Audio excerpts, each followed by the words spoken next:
अस्सलाम वालेकुम। उम्मीद है कि आप लोग ठीक हैं, खैरियत से हैं। अल्लाह पाक आप लोगों को अपने हिफ्ज़ व अमान में रखे। हमारी दुआएं हमेशा आपके साथ हैं। खुश रहें, आबाद रहें, पाकिस्तान तक क़यामत रहे। चैनल को ज़रूर सब्सक्राइब करें, बेल आइकन को भी करें प्रेस करें। व्हाट्सअप ग्रुपों में ज़्यादा से ज़्यादा वीडियो को सेंड करें और जो आपसे राय मांगी जाए उसका इजहार ज़रूर किया करें। दोस्तों, इस वक्त हालात तो काफ़ी संगीन हैं, लेकिन इसी दौरान नए नए जो इंकशाफात होते हैं ना, अब उस पे सबकी अपनी अपनी राय होती है।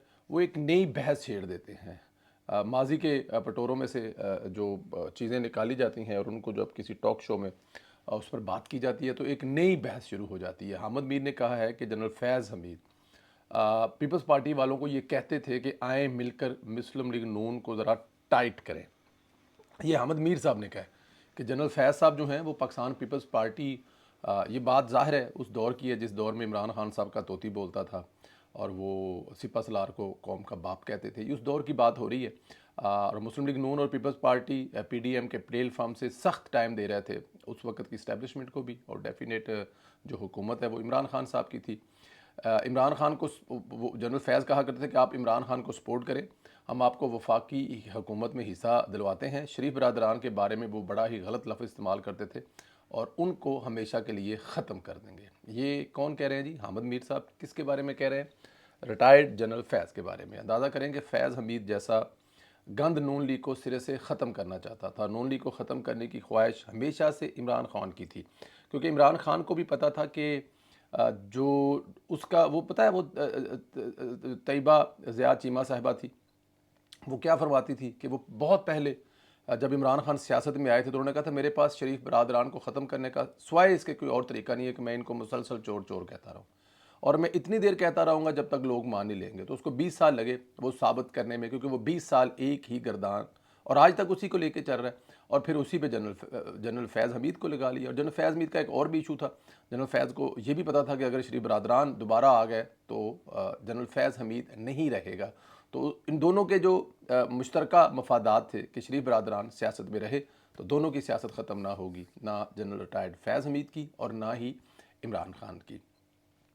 इमरान खान ने हमेशा नून लीग को अपना बड़ा दुश्मन समझा, ख़त्म करना चाहा। इसका काम फैज़ हमीद के ज़रिए सर अंजाम देना चाहता था। इसलिए इमरान खान ने सारी नून लीग को जेलों में डाला और फांसी देने वाले मुकदमात बनाए कि ऐसे मुकदमात बनाए जिनमें जो कम अज़ कम सज़ा है वो फांसी की होगी। हामिद मीर ने कहा कि जनरल एजाज़ अमजद के दामाद अभी तक ख्वाजा आसफ़ को धमकियाँ देते हैं, जिस चैनल के ज़रिए धमकियाँ देते हैं, और चैनल भी बड़ा दिलचस्प है। मैंने इस चैनल से कहा कि ये पाकिस्तान के वज़ीर दिफ़ा हैं, ये अच्छी बात नहीं है। ये हामिद मीर साहब जो हैं वो कह रहे हैं कि जनरल एजाज़ अमजद के दामाद अभी तक, वो कह रहा है कि अभी तक जनरल ये अब दामाद कौन है वो आप खुद आपको पता है कि कौन है। तो वो कहते हैं कि मैंने कहा यार ये वज़ीर दफ़ा है, को खुदा का खौफ करें, ये काम ना करें। अब अंदाज़ा करें कि ये लोग रिटायर्ड होकर भी बाज नहीं आते, मुल्क के वज़ीर दफ़ा को धमकाते हैं और ख्वाजा आसफ़ की बैंड बजाते हैं। अब ये जो जनरल एजाज़ अमजद है के दामाद कौन है, आप लोगों को इतना तो पता होना चाहिए ना। बड़े ताकतवर है जी इमरान खान के फादर, अंदाज़ा हो गया ना आपको। लेकिन भाई ताकतवर हुए वो जब करे जिसको मर्ज़ी खड़ा कर ले, उसमें कौन सी बड़ी बात है। इधर एक खातून चीफ जस्टिस के नाम पर पीटीआई में फड्डे पड़े हैं, वो आपस में लड़ना शुरू हो गए हैं और लड़ाई जो है वो बढ़नी है, जाहिर है क्यों नहीं बढ़नी। हामिद खान जो पीटीआई की लीगल टीम के सरबराह भी हैं, पीटीआई की कोर कमेटी का हिस्सा हैं, इमरान खान के करीब हैं और काफ़ी करीब हैं, क्योंकि ये बहुत पहले से इमरान खान साहब के साथ चल रहे हैं। कोई हामिद खान वो वकील नहीं है जो अभी रिसेंटली दा लगा थे, क्योंकि अब तो कब्ज़ा है ना पाकिस्तान तहरीक इंसाफ पर वकीलों का। लेकिन ये वो वकील नहीं है जिनका दा लगा हुआ, ये वो वकील है वो तब से साथ है जब से इमरान खान साहब मतलब बहुत देर से इमरान खान साहब के साथ है और बड़े करीबी साथी भी है। इसने लाहौर हाई कोर्ट की नई तैनात होने वाली खातून चीफ जस्टिस आलिया नईम के ख़िलाफ़ दरख्वास्त दायर कर दी है। हामिद खान ने कहा है कि आलिया नईम जूनियर हैं, चीफ जस्टिस क्यों बनाया गया, उन्हें ओहदा से हटाया जाए। ये एक नया फड्डा है जो पाकिस्तान तहरीक इंसाफ आपको हर जगह फड्डे करती नज़र आएगी, क्योंकि उनकी जो बका है वो फड्डों में है। अगर वो फड्डे करवाते रहेंगे तो उनकी बका रहेगी, और अगर वो फड्डे नहीं करवाएंगे तो बका कहाँ रहेगी। तो वो हर जगह पे फड्डे करवा कर मुल्क में सियासी इस्तेहकाम नहीं आना चाहिए, रोला शोला प्यार रहना चाहिए। Digital media, social media, ground, हर जगह पे कोई ऐसी माहौल बना रहे कि नज़र आए कि मुल्क में सुकून नहीं है, अमन नहीं है, सियासी इस्तेहकाम नहीं है, तो शायद ये भी एक उसका हिस्सा होगा। जब बन रही थी ये ऑलरेडी महीना पहले हवा चल पड़ी थी तो उस वक्त ही कर देते, ना बनने देते। अब बन गई हैं तो अब सब्र करें, लेकिन डेफिनेट असल फड्डा तो ये है कि हमने मुल्क में सुकून नहीं होने देना, और वो फिर हमने नहीं होने देना, जो मर्जी हो जाए। इस मामले पर दूसरा ग्रुप हामिद खान के खिलाफ मैदान में आ गया। शहबाज गिल ने पहले हामिद खान की बजाई और कहा कि इस लड़ाई से हमारा कोई तल्लक नहीं है। ये हामिद खान साहब ये दरख्वास्त लेके जा रहे हैं, इससे पाकिस्तान तहरीक इंसाफ का कोई तल्लक नहीं है। हामिद खान साहब अपनी ज़ाती खार निकाल रहे हैं। ज़ाहिर है ये ग्रुपिंग है वकीलों की एक बहुत बड़ी, कि किस ग्रुप से कौन जीता, किस ग्रुप से कौन हारा, किस ग्रुप से कौन वकील से जज बन गया। ये हामिद खान साहब और उनके ग्रुप की लड़ाई है, इससे पाकिस्तान तहरीक इंसाफ का कोई तल्लक नहीं है। कौन कह रहे हैं? नंबरदार दा मुंडा कह रहा है। अब फवाद चौधरी ने कह दिया कि तहरीक इंसाफ के लोग हुकूमत के साथ मिलकर अदलिया के खिलाफ साजिश कर रहे हैं। हामिद खान ग्रुप ने चीफ जस्टिस आलिया नीलम को कमज़ोर करने के लिए साजिश करने की पटिशन दायर कर दी है। अब देखें, अब फवाद चौधरी कह रहा है कि तहरीक इंसाफ के लोग हुकूमत के साथ मिलकर, अब हुकूमत के साथ उनका कहना यह है कि ये जो हो रहा है, जो हामिद खान ने किया वो हुकूमत के साथ मिलकर कर रहा है। तहरीक इंसाफ के लोग हुकूमत के साथ, अब क्योंकि चौधरी साहब जो है उनका अपना फड्डा है हामिद खान साहब के साथ, तो उन्होंने डेफिनेट एक अपना जो है वो, जब उनको मौका मिला तो उन्होंने एक अपना लुच तलना ही तलना है। चौधरी साहब भी तो माशाल्लाह आजकल एक्टिव है, फुल एक्टिव है। अब बैंड भी बजा रहे हैं पाकिस्तान तहरीक इंसाफ की, सच भी बोल रहे हैं, और दरमियान में वो ये चीज़ भी लेके चल रहे हैं कि ये सारा कुछ जो है वो पाकिस्तान के लिए, पाकिस्तान के अदारों के लिए अच्छी बात है। चौधरी साहब एक बड़ी आवाज़ है, और चौधरी साहब जब ये बात करते हैं तो और मुसलसल जब वो मीडिया पर रहते हैं लोग उनको सुनते भी हैं। लेकिन ये हुकूमत के साथ मिलकर हामिद खान ऐसा क्यों करेगा, ये ज़रा थोड़ा सा इस पर चौधरी साहब ज़रा ख्याल कर लें। खैर, इधर पीटीआई को भी सरप्राइज़ मिल रहा है, रऊफ़ हसन की ज़मानत खारिज कर दी गई है। इंटरनेशनल मीडिया के कोऑर्डिनेटर जो ज़हीरुल इस्लाम का भतीजा भी है, तगड़े जर्नैल का, रिटायर्ड का, जिन पर यह भी इल्ज़ाम है कि उन्होंने इमरान खान साहब को खड़ा किया था, और आज जो इतनी बड़ी ताकत बने इमरान खान, ये पौधा लगाने वाले भी ज़हीरुल इस्लाम थे। इसकी भी इंसदाद दहशतगर्दी की अदालत ने ज़मानत खारिज कर दी है। दोनों को CDD के हवाले कर दिया है। बहुत अहम पेशरफ्त है। अगर ये दोनों रहा नहीं हो रहे तो फिर समझ लें कि हुकूमत ने फैसला कर लिया है कि मंतकी इंजाम तक इस केस को पहुँचाना है। पहुँचाना भी चाहिए, बड़ी अहम है। देखें, इमरान खान साहब क्या कहते हैं, फुदकते हैं ना, वो इसी डिजिटल मीडिया के सर पर फुदकते हैं। यही उनकी ताकत है, यहीं से उनको देखें। इन दोनों को जो पकड़े हुए, इनकी ताकत देखें, इनका आगे जाकर खेलना देखें कि ये मौजूदा चीफ ऑफ आर्मी स्टाफ को कमज़ोर करने के लिए जो एक कौंसल बनाई गई आपकी दूसरे मुल्कों से एक यकीन दहानी के लिए कि अगर आप सरमायाकारी लेके आएंगे, उसको कमज़ोर करने के लिए और पूरी दुनिया में उसका नाम बदनाम करने के लिए, उन दोनों को चीज़ों को, सरमायाकारी की जो कौंसल है और जनरल आसिम मनीर को के लोगों का उस पर एतमाद ना हो, उसको अपने PTI के सोशल मीडिया के जो मेन पेज हैं, मतलब अब पेज जो है PTI का 10 मिलियन फॉलोअर्स वाला PTI का, उससे डायरेक्ट आसिम मनीर साहब और सरमायाकारी कौंसल के खिलाफ प्रोपेगेंडा किया जा रहा है। ये कोई छोटी बात नहीं है। देखें, आप ज़ाती हैसियत में मुझे डैमेज कर रहे हैं तो उसके साथ साथ जो चीज़ें मैं कर रहा हूँ वो भी डैमेज हो जाएंगी। तो आसिम मनीर साहब को ये जब डैमेज करते हैं तो इसके साथ जो सरमायाकारी कौंसल है पूरी दुनिया को यकीन दिला रहे हैं कि इन्हें इतबार ना करोगे।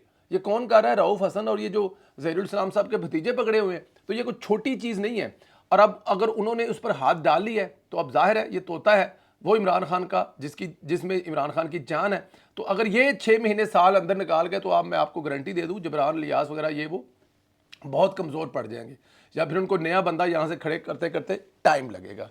इधर मोहसिन अख्तर कियानी मुबीना जेली डिग्री वाले जज तारक जंगीरी वाले के बोले हैं, कहा है कि कराची यूनिवर्सिटी का रिकॉर्ड जिनके पास है वो कहते हैं कि जज हमसे मामला तय कर ले, सब रिकॉर्ड ठीक हो जाएगा, आपने किसी और की बात नहीं मानी होगी।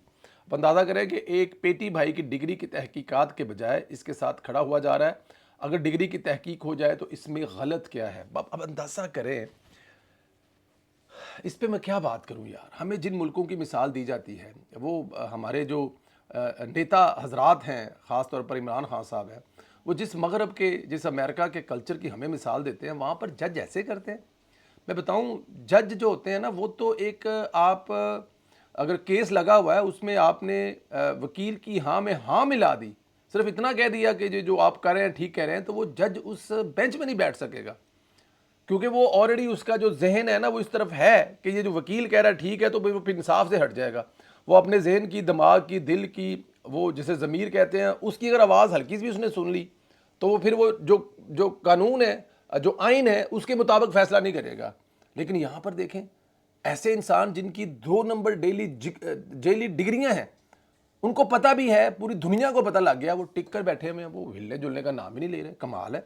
और कम से कम आप उस वक्त तक खुद साइड पे हो जाए ना, कहें भाईजान मैं ये साइड पे बैठा हूँ, तनख्वाह तो मिलती रहेगी ना आपको, आपकी तमाम सहूलतें भी मिलती रहेंगी, लो जी भाईजान इसकी इंक्वायरी करें, और जिस दिन इंक्वायरी से क्लियर होया वापस आऊँगा और मैं ठोक बजा के रख दूंगा, क्योंकि मेरे साथ ये किया गया। लेकिन कहाँ पाकिस्तान वाले जजा जान ही नहीं देता।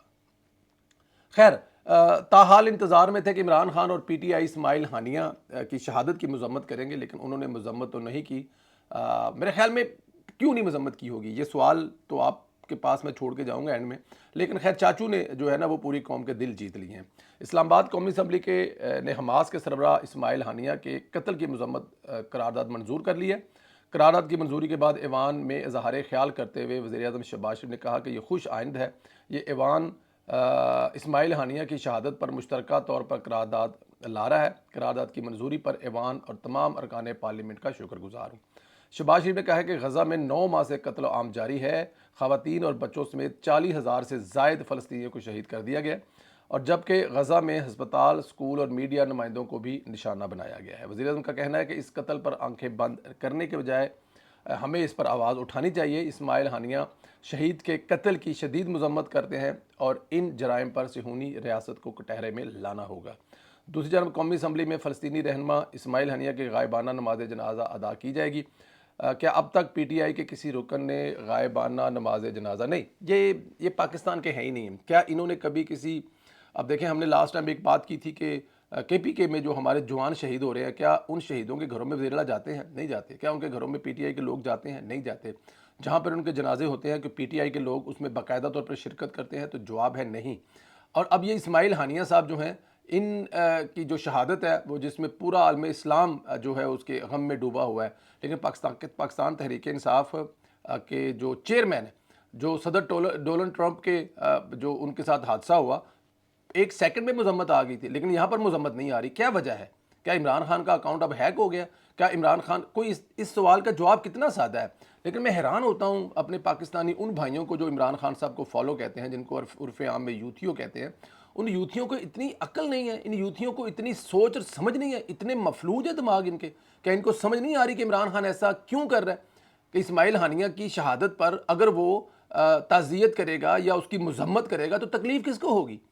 अब वो तकलीफ नहीं पहुंचाना चाहता, ससुरालियों को तकलीफ होगी ना, तो ससुरालियों को तकलीफ नहीं पहुंचाना चाहता। और ये इतने आगे निकल गए हैं पाकिस्तान के खिलाफ, तो चलो समझ आती है। लेकिन इस्माइल हानिया तो आपका भी उतना ही हीरो, जितना आम पाकिस्तानी का हीरा है, उतना ही हीरो वो नून लीग वालों का है, उतना ही हीरो वो जो है वो तहरीक इंसाफ वालों का है। लेकिन आपके सामने देख लें, किसी किस्म का सवाल ही नहीं पैदा होता कि उस पर कोई ऐसी चीज़ की जाए। बट एनी हाउ, अल्लाह पाक आप लोगों को अपने हिफ्ज़ो मान में रखे। हमारी दुआएं आपके साथ हैं, खुश रहें, आबाद रहें। इमरान खान ने अभी तक क्यों नहीं की इस्माइल हानिया के कत्ल की मजम्मत क्यों नहीं की इसराइल के ख़िलाफ़? क्योंकि सारे जो इशारे इसराइल की तरफ जा रहे हैं और उनकी दुश्मनी भी और किसी से नहीं है।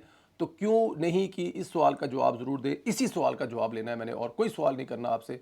इसी पर अपनी राय का इजहार करें कि इमरान खान ने अब तक इस्माइल हानिया के कत्ल की मजम्मत क्यों नहीं की, शहादत पर 2 लफ्ज़ क्यों नहीं बोले। बहुत ज़्यादा ख्याल रखें, ज़्यादा व्हाट्सअप ग्रुपों में शेयर करें, चैनल को सब्सक्राइब करें, बेल आइकन को प्रेस करें। इंशाल्लाह अगले वीडियो में फिर आपसे मुलाकात होगी। खुदा हाफिज़।